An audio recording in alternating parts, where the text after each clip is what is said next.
I never thought I'd make it this far in life, but here I am, Audrey, 28 years old and finally living my dream. Well, sort of. The apartment I just bought still needs some work, and the mortgage payments make me wince every month, but it's mine. All mine. After 6 years of hustling in real estate, I finally have something to show for it. Getting here wasn't easy. I remember those early days after getting my license, when I had to juggle 2 jobs just to make ends meet. During the day, I'd show properties to potential buyers, trying to sound more confident than I felt. Then I'd rush to my evening shift as a manager at some corporate office, doing mindless paperwork until my eyes burned. But I kept at it, building my client base one sale at a time. Sometimes, when I'm alone in my new place, I wish Dad could see me now. He always believed in me, always said I'd make something of myself. But he never got the chance to see it happen. He passed away when I was 18, right in the middle of my first year of college. That's when everything changed, and not just because of losing him. Mom remarried within a year. Tom seemed nice enough at first, but he came with baggage, 2 kids, Sarah and Mike, who were 15 and 14 at the time. I tried to be understanding. Really, I did. Mom deserved to be happy after losing Dad. But Tom, he had other ideas about how things should be. This place needs updating, he declared one day, barely 3 months after moving in. I came home from college for the weekend to find him painting over the walls Dad and I had decorated together. All of Dad's photos were gone, packed away somewhere I couldn't find them. "Where are Dad's pictures?" I asked Mom that evening, trying to keep my voice steady. She barely looked up from her magazine. "Oh, honey," Tom thought it might be uncomfortable. "You understand, right? We need to move forward." But it wasn't just the photos. My old room, the one I'd grown up in, became Sarah and Mike's game room. They installed a computer and even a slot machine, of all things. My space, my memories, replaced by beeping machines and their constant laughter. "You can use the guest room when you visit," Mom said brightly, as if she was doing me a favor. The guest room was barely big enough for a bed and a small table. But what could I say? I was just the visiting daughter now. Sarah and Mike made it clear they didn't want me around. Every time I came home from college, there'd be some new accident, my old stuffed animals found in the trash, my high school yearbooks mysteriously water damaged, my name somehow erased from all the family photos on the walls. Life settled into a pattern after that. I finished college, started my career, and tried to maintain some kind of relationship with Mom. Our phone calls became shorter and less frequent, but I still tried. Every few weeks, I'd visit, enduring the cramped guest room and the barely concealed hostility from my step-siblings. "Look who finally remembered we exist," Sarah would say, her voice dripping with fake sweetness. She was 25 now, still living at home, still treating me like an unwanted houseguest. Mike, at 24, wasn't much better. He'd make snide comments about my job, my clothes, my life, anything he could use as ammunition. And Tom? He'd sit there with that smug smile, occasionally throwing in his own little digs. "Real estate, huh?" he'd say during dinner. "Must be nice, playing house all day. Some of us have real jobs to do." Mom would just sit there, saying nothing, pretending not to notice the tension. It was like she'd disappeared into their family completely, leaving no room for me. I tried to brush it off, to rise above it. I focused on my career, on building my own life. My client list grew, my commission checks got bigger, and slowly but surely, I started making a name for myself in the local real estate market. But then came that dinner. That awful, final straw dinner. Sarah was in rare form that night, taking shots at everything from my hair to my choice of wine. I sat there, gritting my teeth, until she went too far. "Must be nice," she sneered, "having Mommy's connections to help you get started in real estate. Some of us actually have to work for a living." Something inside me snapped. 10 years of biting my tongue, of taking their abuse, came pouring out. "Work for a living?" I laughed, the sound harsh even to my own ears. That's rich coming from someone who's pushing 30 and still living off her daddy's paycheck. When was the last time you even looked for a job? The silence that followed was deafening. Sarah's face crumpled, and she ran from the table in tears. Tom stood up, his face red with anger. "You nasty little brat," he spat. "How dare you speak to my daughter that way?" I turned to Mom, hoping, maybe foolishly, that she'd finally stand up for me. Instead, she shook her head, disappointment written all over her face. "I can't believe you'd say something so cruel, Audrey. That's not how I raised you." That's when I realized nothing would ever change. Mom would always choose them over me, always. I left Mom's house that night with tears streaming down my face, but they weren't sad tears, they were angry ones.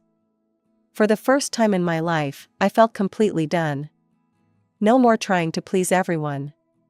No more walking on eggshells. No more pretending this was normal. The next morning, my phone was flooded with messages from Mom's side of the family, all telling me how horrible I was for hurting Sarah's feelings. None of them mentioned how she'd been treating me for years. None of them seemed to care about my feelings at all.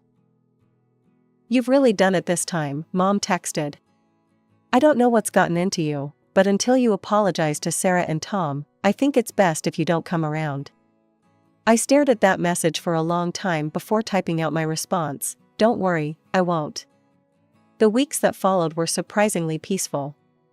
I threw myself into my work, closing deal after deal. My clients loved me, and my commission checks showed it. I started looking at new cars, not because I needed to show off, but because I'd always wanted one particular model. The day I drove my Mercedes off the lot, I felt like a different person.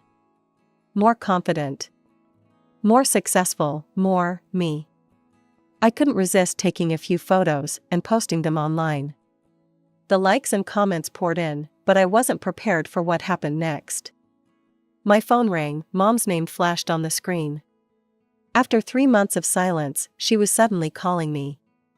I let it go to voicemail at first, but she called again. And again. Finally, I picked up. "Hello? Audrey, sweetheart," her voice was syrupy sweet. "I've been thinking about you so much lately. We really need to fix this situation. Why don't you come over for dinner tomorrow night?" I almost laughed out loud. 3 months of silence, and now, right after I posted photos of my new Mercedes, she wanted to fix things? "I'm not sure that's a good idea, Mom." "Please, honey, I've talked to Tom and the kids. They feel terrible about everything. We all want to make things right." I should have said no. I should have seen through it. But some part of me, that stupid, hopeful part that never seemed to learn, wanted to believe her. The next evening, I pulled up to my old house in my new car. Tom was standing in the driveway, and I swear his eyes nearly popped out of his head when he saw the Mercedes. Sarah and Mike appeared in the doorway, both wearing expressions I'd never seen before, something between respect and calculation. "Look who's here," Mom rushed out to hug me.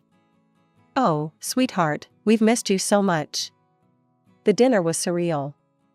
Tom complimented my career choices, Sarah asked about my clients with seemingly genuine interest, Mike even pulled out my chair for me.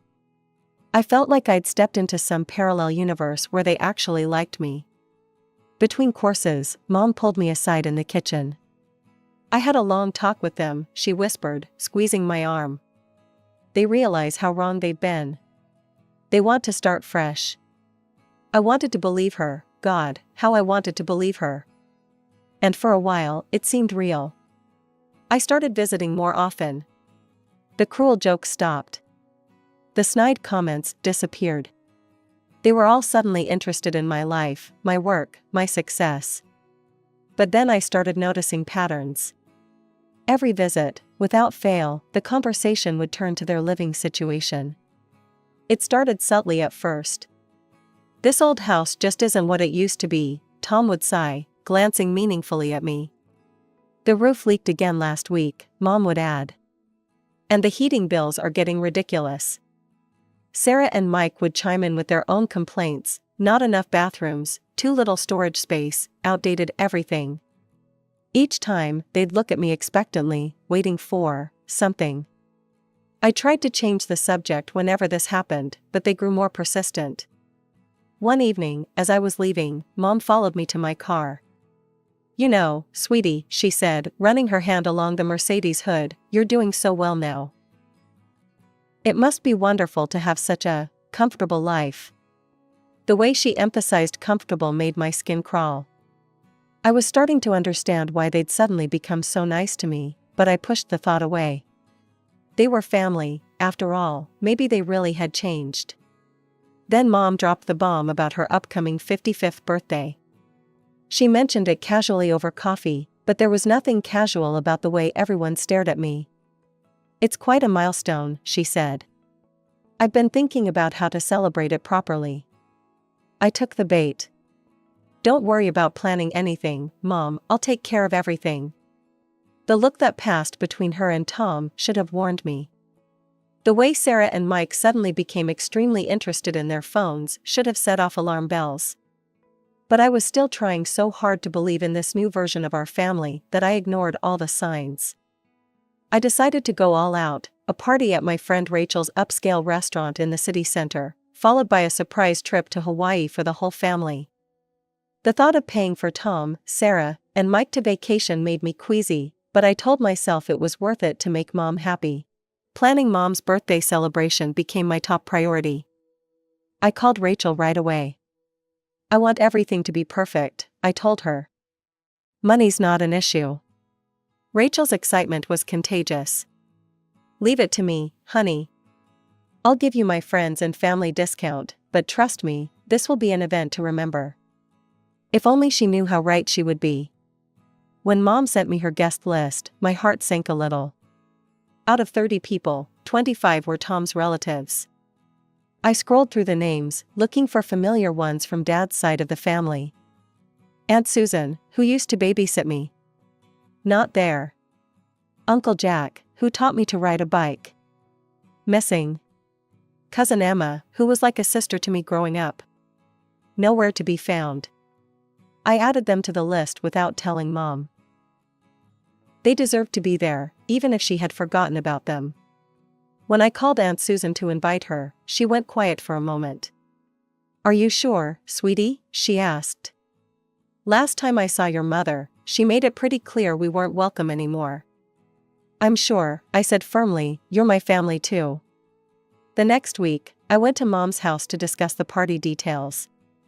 Sarah cornered me as soon as I walked in. "So," she said, trying to sound casual but failing miserably, "the restaurant party is your gift to Mom?" I noticed Mom shoot her a warning look, but I chose to ignore it. "That's part of it," I replied. "I have something else planned too, a surprise." The way they all perked up at the word surprise should have been my first clue. Tom and Mom exchanged glances, and Mike suddenly became very interested in the conversation. "A surprise?" Mom leaned forward. "What kind of surprise, sweetheart?" I just smiled and shook my head. "You'll have to wait and see." The next hour was excruciating. They took turns trying to pump me for information, all while dropping increasingly obvious hints about houses. Tom gave me a grand tour of every minor repair needed in the house. Mom sighed dramatically about how cramped everything was. Sarah and Mike tag-teamed with complaints about sharing a bathroom. "You know, Audrey," Tom said, gesturing at a water stain on the ceiling, "with your expertise in real estate, you must know all about good housing opportunities." I nodded noncommittally. "The market's pretty active right now. And successful agents like you must have all sorts of connections," Mom added, giving me a meaningful look. I pretended not to understand what they were getting at. "I do have a good network, yes. It helps with sales." "Sales," Sarah muttered under her breath, "right." The evening dragged on like this, with them circling closer and closer to what they really wanted. I kept deflecting, telling myself it would all be worth it when they saw the Hawaii surprise. Maybe then they'd realize that I really did care about family, just not in the way they expected. The night of Mom's birthday party arrived, and Rachel had outdone herself. The restaurant looked magical, with soft lighting, elegant flower arrangements, and perfectly set tables. I arrived early to make sure everything was perfect, including the box containing the Hawaii surprise, first-class plane tickets and resort reservations for the whole family. Dad's relatives arrived first. Aunt Susan hugged me tight and whispered, "You've grown into such a wonderful woman. Your father would be so proud." I blinked back tears. "Thanks, Aunt Susan, I'm really glad you're here." Tom's family showed up in a noisy group, filling the restaurant with loud laughter and louder opinions. They claimed the best tables, practically pushing Dad's relatives to the periphery. I watched this happening but bit my tongue. Tonight was supposed to be about family healing, not old grievances. Mom, Tom, Sarah, and Mike arrived fashionably late. Mom looked beautiful in a new dress, but there was something off about her expression when she surveyed the room, especially when she spotted Dad's family. "What are they doing here?" she hissed at me as I hugged her. "Their family, Mom, they wanted to celebrate with you." She gave me a look I couldn't quite read, but before she could say anything, Tom's sister Janet started the toasts. "To my wonderful brother Tom," Janet raised her glass, "who saved this family and gave them a real man to depend on." I watched Dad's relatives stiffen at these words. Uncle Jack looked like he wanted to say something, but Aunt Susan touched his arm, shaking her head slightly. The toasts continued in this vein, each of Tom's relatives taking turns praising him and his children, talking about what a perfect family they'd become. Mom beamed with pride while I felt increasingly sick to my stomach. Finally, it was my turn. I stood up, holding the beautifully wrapped box containing the Hawaii surprise. "Mom," I started, my voice shaking slightly, "you've always talked about wanting to see the world, about having adventures. So for your birthday, I wanted to give you something special." I handed her the box. She took it with an odd expression, not excitement, but something more like suspicion. As she unwrapped it, the room went quiet. Mom stared at the plane tickets and resort brochures, her face growing darker by the second.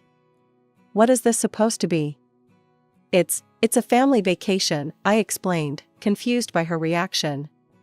"First-class tickets to Hawaii, 2 weeks at a 5-star resort, all expenses paid. For all of you." The explosion that followed was unlike anything I could have imagined. "A vacation?" Mom's voice was ice cold. "You think we want a vacation?" Tom stood up, his face red with anger. "This is what you call a birthday present? After all our hints?"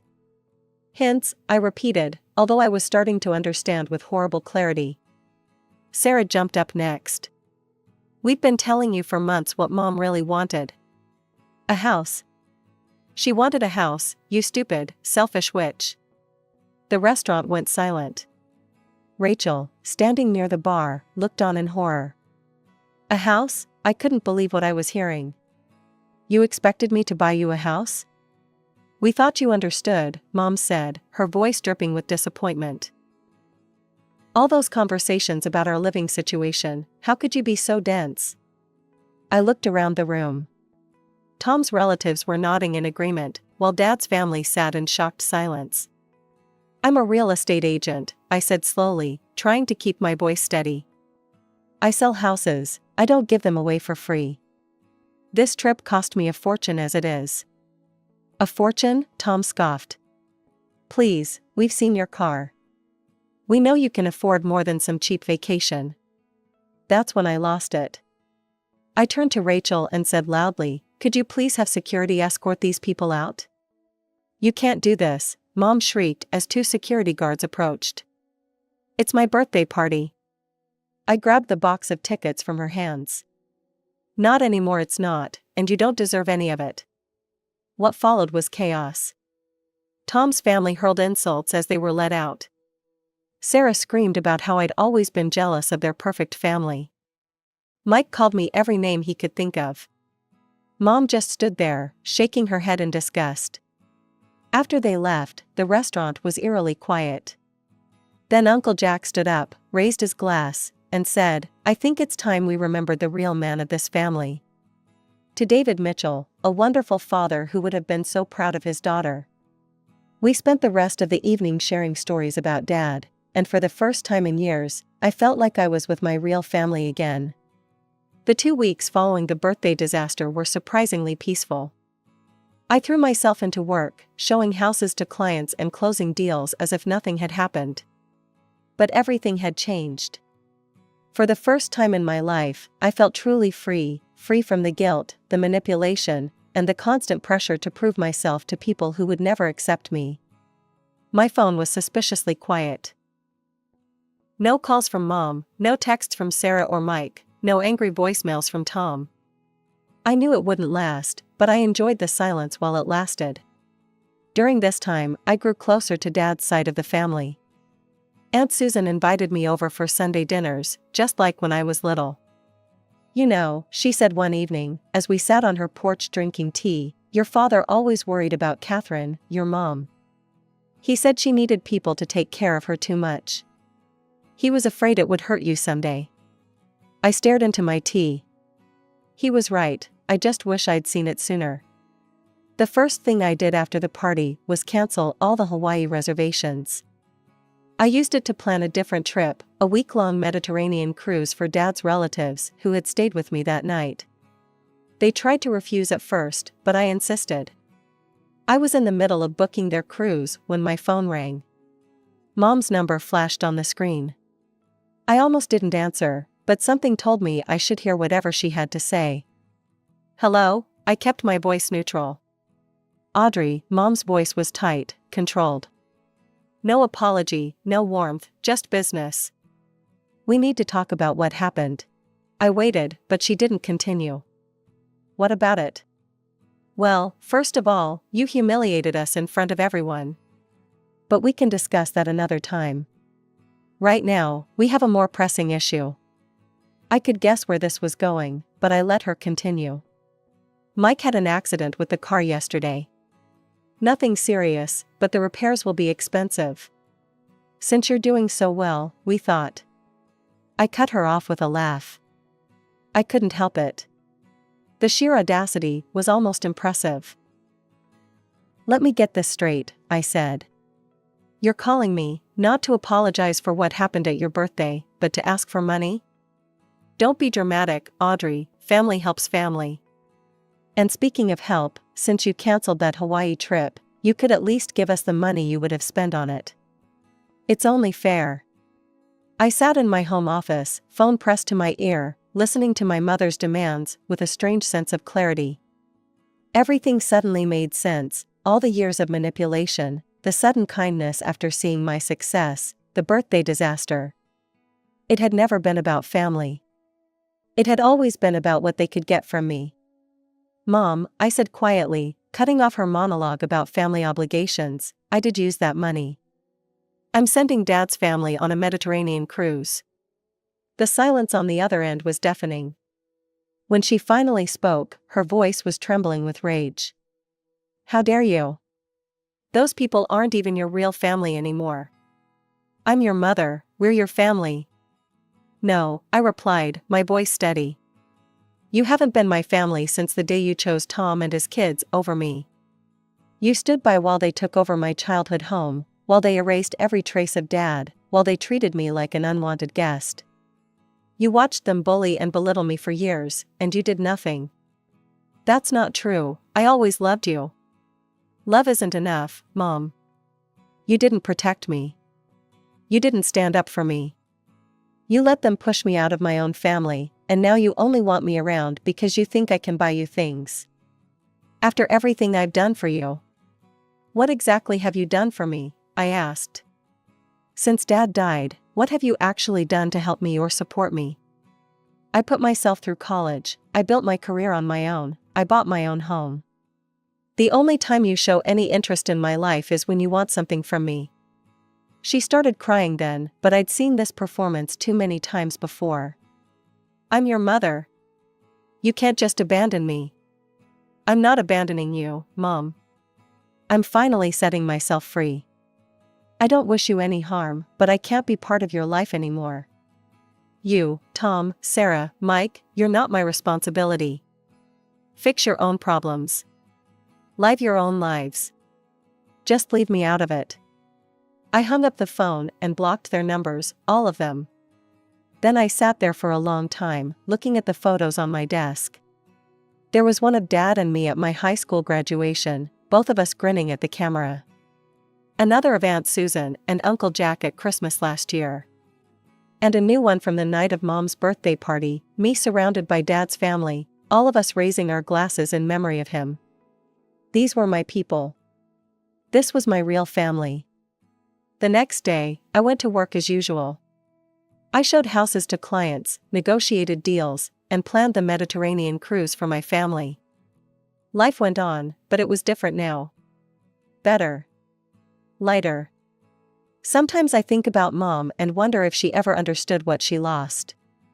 Not the money or the gifts or the fancy house she wanted, but something far more valuable, a daughter who would have done anything for her if she'd just been a real mother in return.